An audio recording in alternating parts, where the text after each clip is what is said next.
तो हमने supreme court को पहले ही हमारा केस सुप्रीम कोर्ट में है। उस वक्त गवर्नमेंट ऑफ इंडिया के काउंसिल ने कहा था कि गवर्नमेंट ऑफ इंडिया ने अभी रूल्स नहीं बनाए हैं, तो इसलिए अभी इस पर कोई बहस करना बहुत जल्दी होगा। अब जबकि मोदी हुकूमत ने CAA के रूल्स बना दिए हैं, तो सुप्रीम कोर्ट जाना एक अर्जेंसी है, वक्त का अहम तकाजा है, क्योंकि अगर ये सरकार सिटीजनशिप देना शुरू कर दे एक अनकॉन्स्टिट्यूशनल लॉ पर, जिसको एक रिलीजन के ऊपर बनाया गया है, तो इससे नुकसान हो सकता है। नुकसान ये है कि सुप्रीम कोर्ट मॉनिटर्ड एक NRC आसाम में हुआ, जिसमें 19 लाख लोगों के नाम नहीं आए। उसमें से करीब 1 लाख के करीब मुसलमान हैं, बाकी नॉन मुस्लिम्स हैं। अगर आप इस लॉ के उस रूल्स के तहत उन तमाम लोगों को दे देंगे सिटीजनशिप जिनका रिलीजन इस्लाम नहीं है, तो ये बड़ा ही नाइंसाफ़ी होगी उन लोगों के लिए, उन मुसलमानों के लिए जिनका नाम नहीं आया। दूसरा इम्पॉर्टेंट पॉइंट ये है कि सुप्रीम कोर्ट ने 1960s या 70s में एक जजमेंट में कहा था कि अगर कोई एल्योरमेंट आप देते हैं किसी को अपना रिलीजन बदलने के लिए, तो वो भी एक क्राइम है। अब ये सरकार ये कह रही है कि अगर आपका रिलीजन इस्लाम है या आप मुसलमान हैं, तो आपको सिटीजनशिप नहीं दी जाएगी। अगर आपका रिलीजन इससे हटकर होगा तो हम दे देंगे।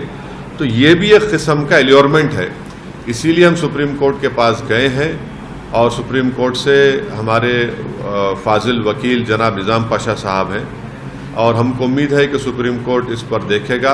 अब देखेंगे सुप्रीम कोर्ट में क्या होता है। सर, आपने जैसे CAA जैसे लागू हुआ, तो आपने कहा कि चुनावी फायदा लेने के लिए चुनाव जस्ट आने वाला है, उससे पहले क्या ये आप पे अप्लाई नहीं होता कि आप भी जो डॉक्यूमेंट आपने शो किया और सुप्रीम कोर्ट को अप्रोच हुए, आज अभी इस वक्त अनाउंसमेंट हो रहा है, चुनाव का ऐलान हो रहा है, उसके ठीक उसी दिन आप भी कर रहे हैं, तो क्या आप भी पॉलिटिक्स नहीं कर रहे हैं?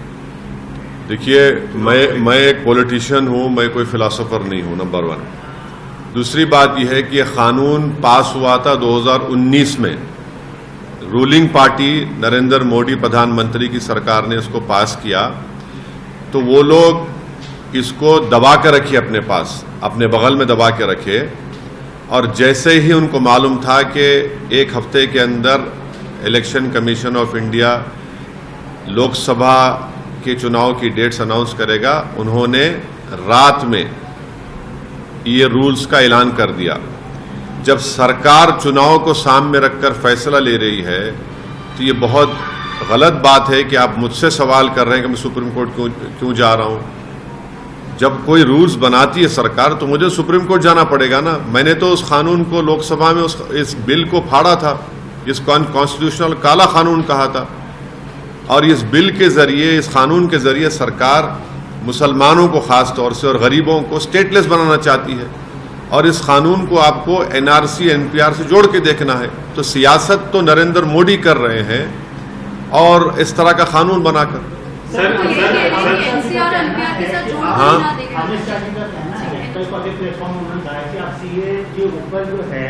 आप झूठ फैला रहे हैं, आप राजनीति कर रहे हैं, आप डर पैदा कर रहे हैं। उनका कहना है कि जो आप बात बोल रहे हैं वो प्रोविजन CAA के जो नोटिफिकेशन है, जो गवर्नमेंट का नोटिफिकेशन, उसमें नहीं है। उनका आरोप है कि आप जानबूझकर राजनीतिक फायदे मैं एक ही बात कह दी अमित शाह और नरेंद्र मोदी।